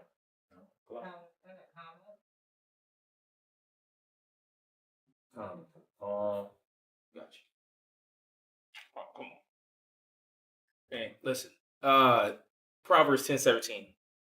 Proverbs chapter 10, verse 17. He is in the way of life that keepeth instruction. Right. Hold on. Read that one more time. He is in the way of life that keepeth instruction. Right. So the man that now keeps the instruction of the Father, correction, right? The guidance is what? Keepeth instruction. Come on. But he that refuseth reproof. Go ahead. Ears. And that's what we're seeing, right? When we want to now refuse that reproof, refuse correction. Listen, the things that's being told to you, errs. You err. What verse was that we were just at? So we're seeing that the Father is showing us that we should now receive that reproof, right? Mark, go to Baruch 4:26. My apologies. Baruch chapter 4 and verse 26. But he that refuseth reproof errs. What does that mean? When you now deny, your ways start to now get what? They start to get shaky, right? You start to go down paths that you didn't have to. Your life didn't have to be hard, right? You could have switched up your lingo and got a different result, but you didn't want to follow the counsel. You didn't want to follow the correction, the reproof, right? Read this real quick. Baruch 4:26. Come on. Baruch chapter 4, verse 26. Go ahead. My delicate ones. My what? Delicate ones. The Father sees us as delicate ones. This is why he's teaching us. This is why he's guiding us. This is why he cares for us, right? You're not hard, right? You're not thugs. You're delicate ones of the Father that we're supposed to now embody his spirit, right? To now show the world how to live. Do y'all see this? God. So the Father says, my what? My delicate ones. Go ahead. Have gone rough ways. Right, have done what? Gone rough ways. How? Well, it's because we're not allowing the Father to lead us. We're denying our husbands. Not our husbands. You're denying your husband, right? You're denying the brother's counsel. You're denying the elder sisters and the things that they're trying to show on the specific minute level when it comes to sewing. In your mind, it's like, nah, I didn't mess up. It wasn't really my fault. Okay, sis, you're saying that, but are you hearing the words of what the Father is trying to show you? Because a lot of our people, in not adhering to the counsel, what happens? They have what? Rough ways. And we just said it. We had a brother that passed away, shot in the gut. Right? He got shot in the gut actually on a feast day while everybody was here.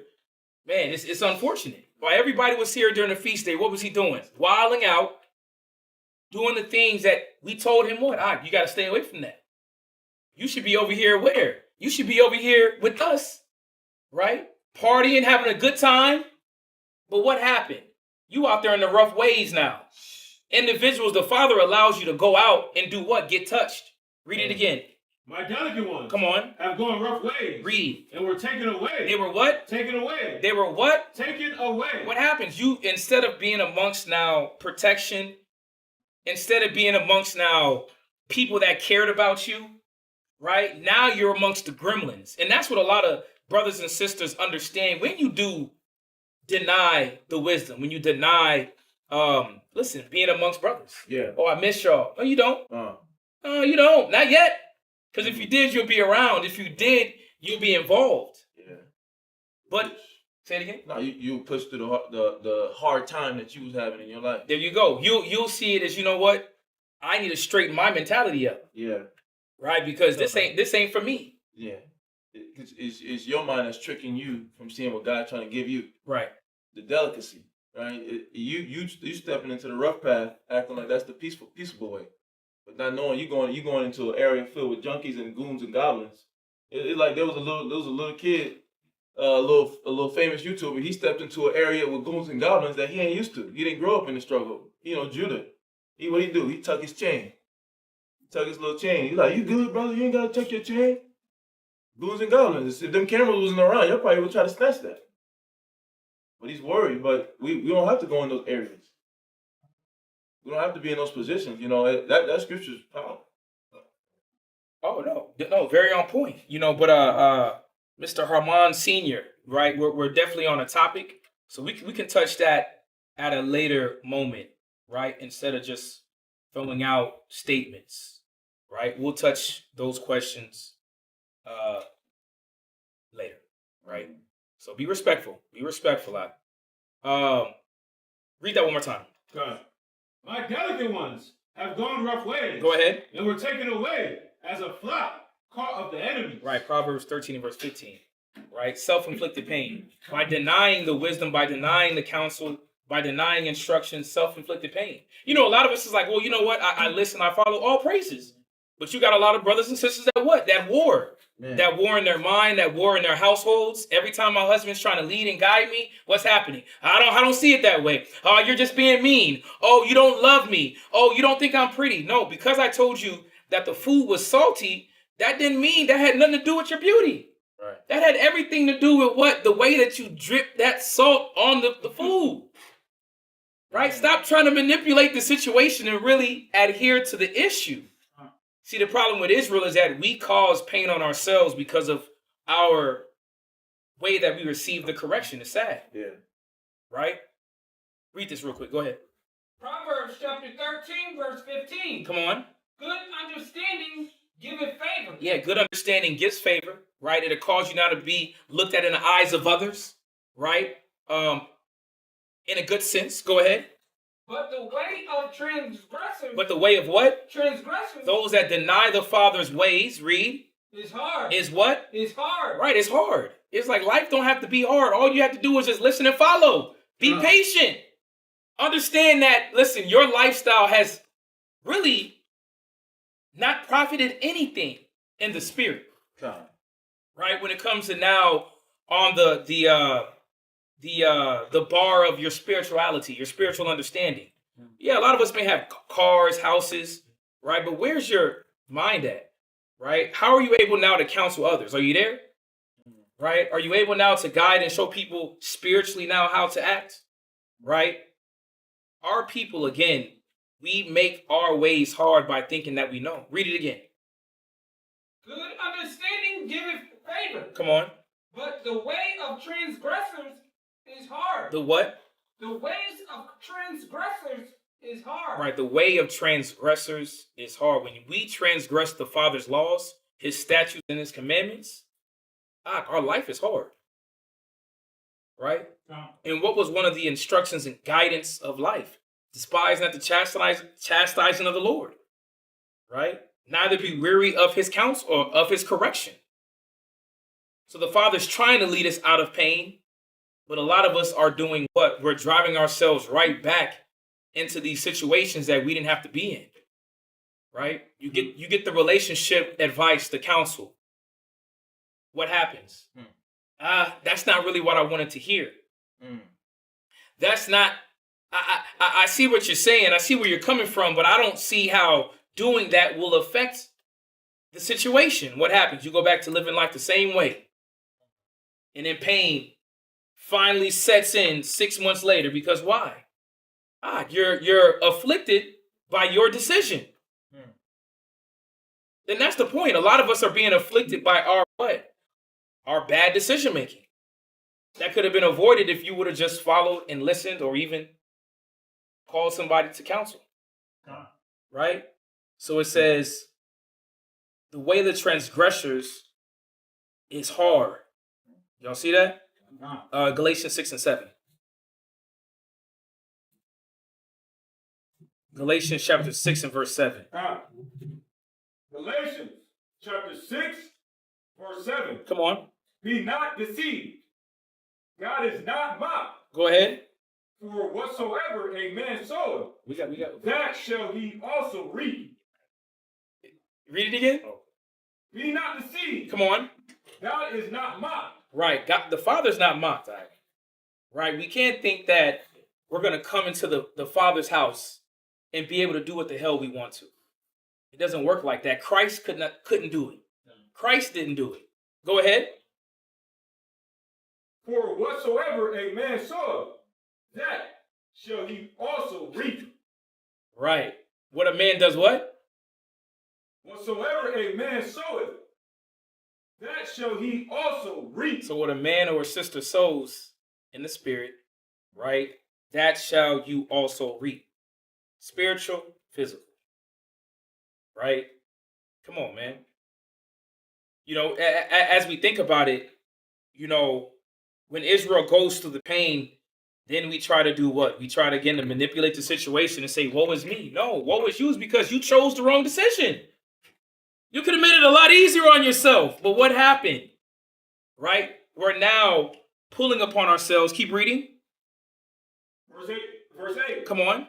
For he that soweth to his flesh shall of the flesh reap corruption. Right. So if we now sow corruption, we shall do what? Reap corruption. Read. But he that soweth to the spirit, come on, shall of the spirit reap life. And that's the battle. Eternal, go ahead. everlasting. Right. And that's the battle. Are we going to apply now the spiritual attributes of Christ, or are we going to keep being carnal? Keep being stubborn and rebellious, right?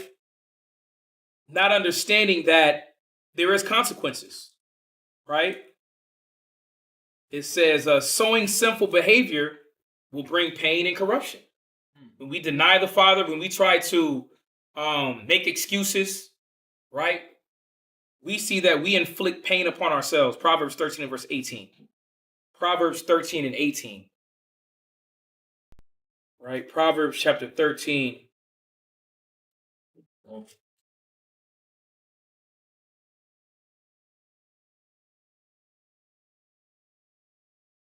Let's read this. Proverbs chapter 13, verse 18. Proverbs chapter 13 and verse 18. Go ahead.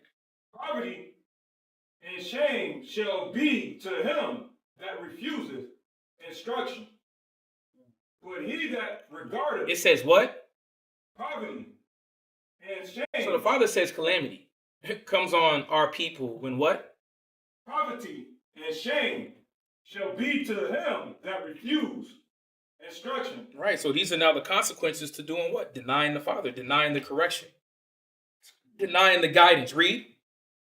But he that regardeth reproof, come on, shall be honored. Right. Y'all see that? Uh-huh. Isaiah 1 and verse 4. Isaiah chapter 1 and verse 4. Poverty and shame shall be to him that refuseth instruction. The only way that Israel learns is through what? Through pain. That our ways is not of the Father.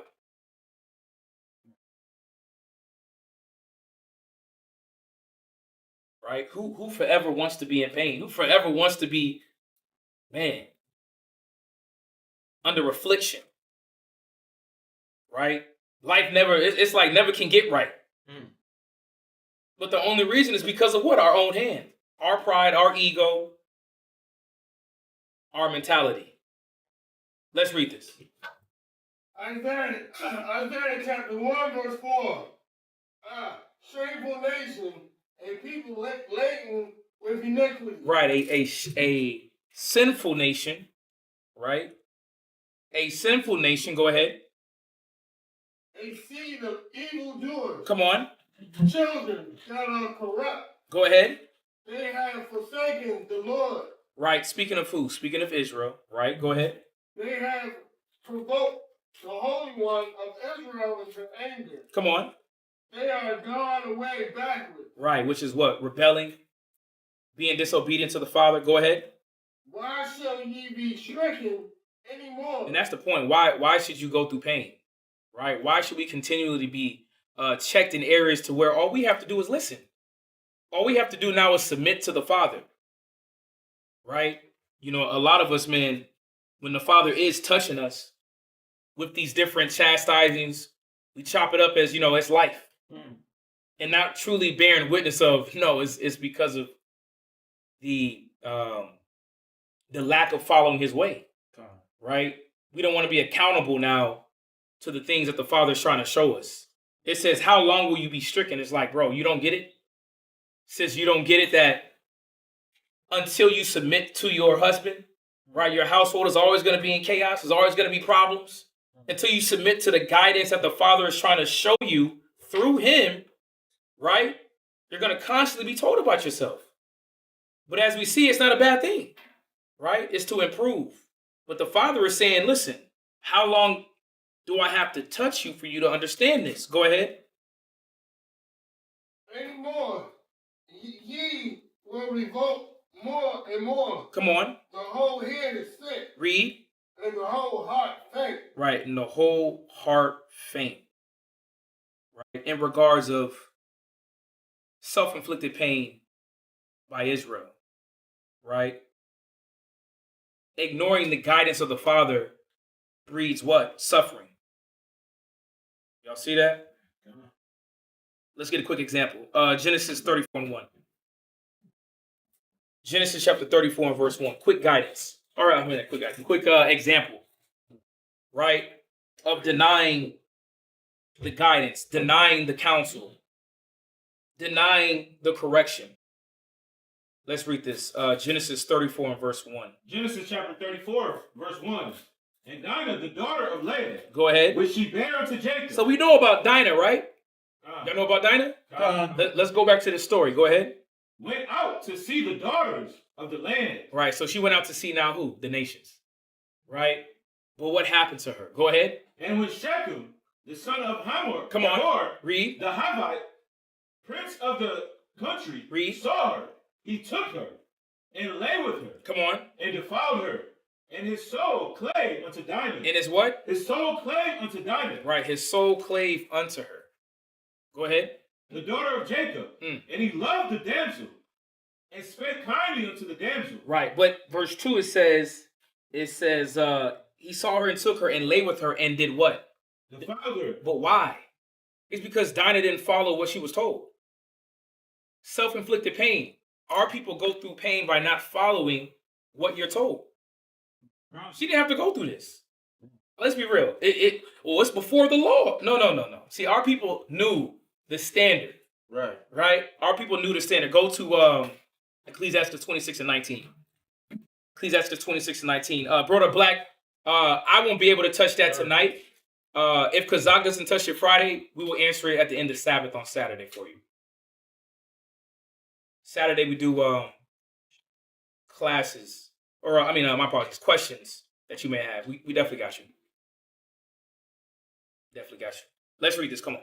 Ecclesiastes chapter 26, verse 19. Come on. My son, keep the flower of thine age Read. sound. Come on. And give not thy strength to strangers. Read. You see that? Give not your what? Strength to strangers. Right. And we see that this Hamite was what? A stranger. Come on, Dinah.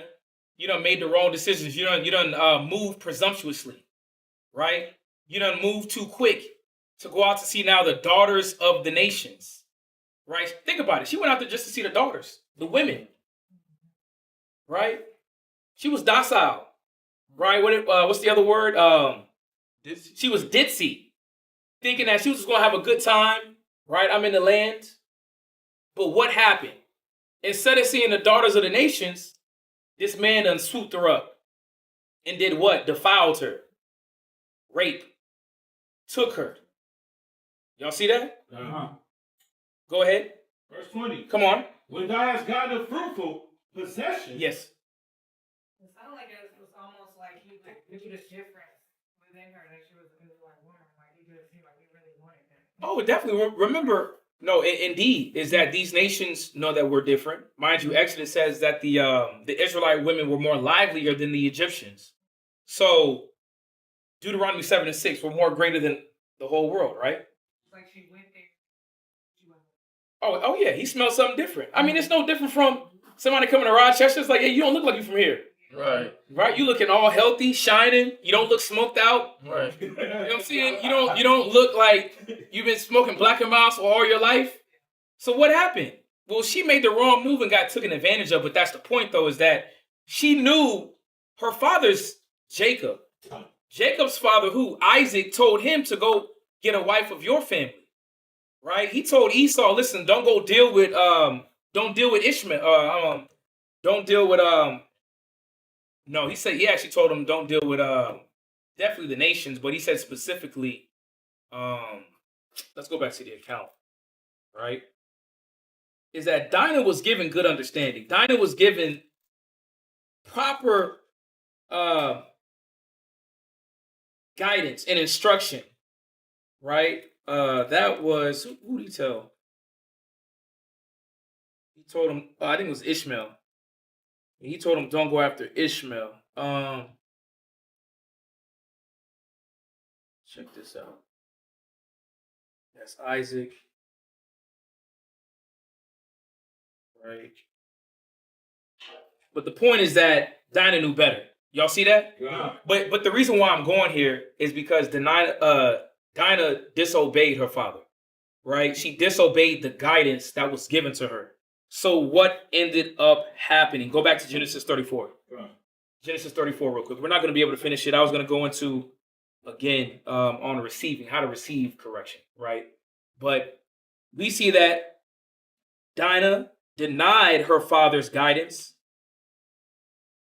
So what happened? Read Genesis 34 and read verse 2. Come on. Genesis chapter 34, verse 2. Go ahead.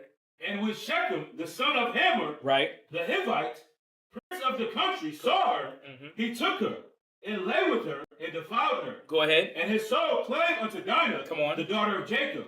And he loved the damsel and spake kindly unto the damsel. Because we know that's not how our customs work, right? The father usually does what? Sets up a contract with the father to now marry off his daughter to a Israelite man, because we know according to Deuteronomy, according to the law, we didn't give our daughters to the nations, right? We didn't give our sons to the nations.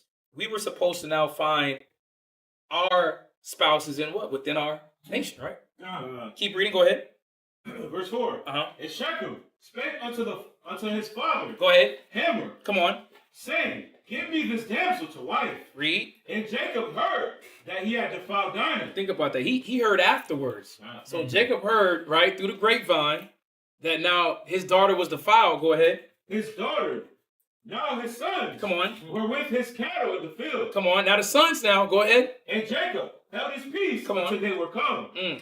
And Hamor, the father of Shechem, Right. went out unto Jacob to commune with him. Look at this. Now Hamor, the father of Shechem, right? My son wants your daughter, right? Let's make peace. Go ahead. The sons of Jacob came out of the field. Come on. When they heard it, Right. and the men were grieved. They were what? Grieved. Read. And they were very wroth. They were wroth. They were mad, upset because now their daughter has been given or laid with what? A Hamite. Right? Go ahead. Because he had wrought folly in Israel in line with Jacob's daughter. Here we go. Go ahead. Which thing ought not to be done. Right. That shouldn't have happened. Right? You just laying with our sister like this without any type of communication. But mind you, we weren't dealing with the nations. But why did I go here though? Proverbs chapter 11 and verse 29. Dinah's mistake, right? Dinah's now her quick move, her not following the knowledge, the wisdom that her father gave her. What did it create? What did it create? Let's read this. Come on. Proverbs chapter 11, verse 29. Go ahead. He that troubleth his own house Go ahead. shall inherit the wind. This is what she did. She caused trouble to be in her house. Through what? Her decision. One sinner destroyed what? Much good. Like we don't see that. In denying the father, denying his wisdom, right? Denying the guidance, denying the counsel, is that it ain't just you that now is affected by your bad choices. It could be possibly what? your household. So now we see that her brothers is now in an uproar because of what she did. Go ahead. And the fool shall be servant to the wise of heart. Right, and the fool shall be servant to the wise at heart. One more scripture. 2 Samuel 12 and 11. And actually, we'll do one more. Psalms 107 and 17. 107 verse 17.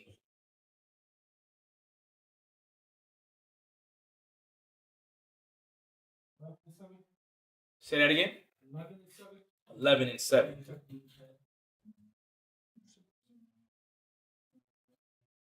Oh, indeed, Brother Black. She was out of his protection. Why? Because she left.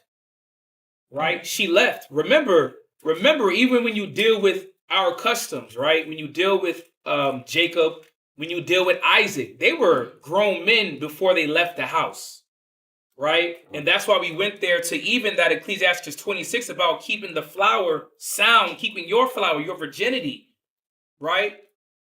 Keeping it sound. But what happened? Well, she went out. She left. You think her father would have let her go deal with now the daughters of the nations? Come on, man. This is why in the law it says that we be not influenced by them or seduced by them. Right? So let's read this. Come on. 2 Samuel chapter 7, verse 11. 2 Samuel chapter 7 and verse 11. Go ahead. Or 12 and 11. My apologies. 12 and 11. 2 Samuel chapter 12, verse 11. Come on. Thus saith the Lord, behold, I will raise up evil against thee Right. out of their own house. Right. He says what? I will raise up evil against thee. Go ahead. Out of thine own house. Right. Who is it speaking of? It's speaking about David, but it's in regards to the consequences of his actions. Right? Him not following the laws and commandments of the Father. Look what happened. Evil is now rising up out of your house. So whenever we now misstep, whenever we want to now say, I'm not following that, I'm not hearing that, are you ready for now a possible what? Check in your own crib. A check in your own household. Your family members now being touched by the actions of you. Right? Oh, it's sad, when you think about it, man. That's why it says a wise woman buildeth a house, but it says the wicked woman does what? Plucketh it down. How? Pulleth it down. How? Through disobeying the Father. Right? Wanting to follow after your mind. Her mind. Go ahead. And I will take thy wives before thine eyes. Come on. And give them unto thy neighbor. Read. And he shall lie with them. Be embarrassed, right? David now was going to be embarrassed by his concubines being slept with. Go ahead. And he shall lie with thy wives. Come on. In thy sight of the sun. The sight of the sun. Go ahead.